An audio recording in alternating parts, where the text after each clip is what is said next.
Sabi nila, wag mo daw tititigan ng motor mo dahil hindi ka makukontento sa itsura nito.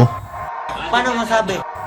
Parang may kulang, parang may mali, parang may gusto akong palitan. Ang dami nating gustong bilhin para mas gumanda yung performance ng motor natin o mas gumwapo ito. Kahit butas-butas na yung pinampapasok nating damit, okay lang. Basta yung motor natin, okay siya. Stop it. Get some help.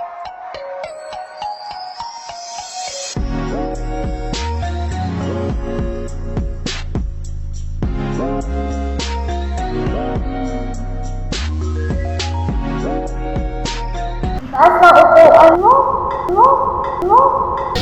Alam ko na. Ma'am, galing mo pala dyan ah. Hindi ko alam ah. So, ayun nga guys, no.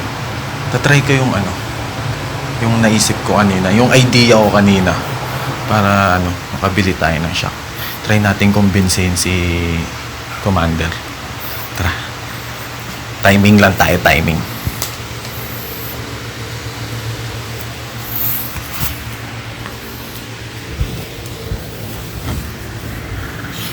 Yan ginagawa mo dito?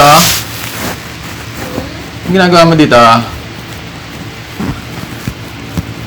Huwag mong galawin yung laptop. Pwede natapos ako.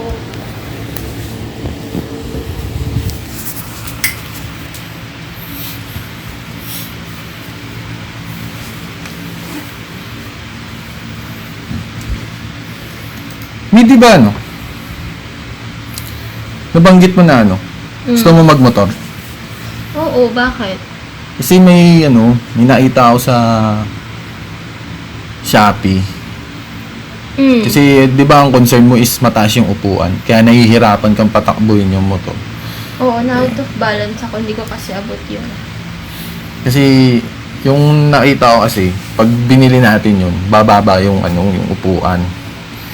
So, hindi ka na mahihirapan. Tsaka pag tayo sa hams, banayad lang, di tayong tumatalbog. Mga maganda. Magkano ba yan? Mga nasa nasa 5 to 6K. 5 to 6K? Eh, kasa babe, di ba nag-iipon pa tayo for wedding this year? Baka pwedeng next year na lang yan. O kaya, i-installment mo yung savings mo.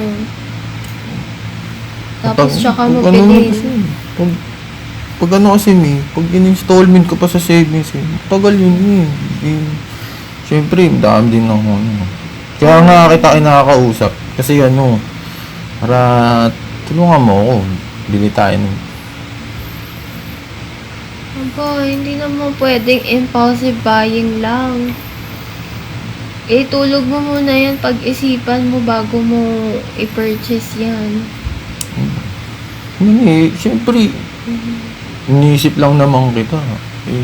Ayoko na, siyempre para pag nabili natin yun, bumaba pa, mas makakapag-motor ka na ng maayos. Tsaka, mas may experience mo yung saya na nararamdaman namin pag nagmumotor kami. Yung mga ganun. Ama ka na akla, di mo ako mapubudol. Next year na yan. Ikaw lang naman iniisip ko Tumigil ka na, Frank. Ang kulit mo. Tama pala guys. Bukod sa imo. Mission fail.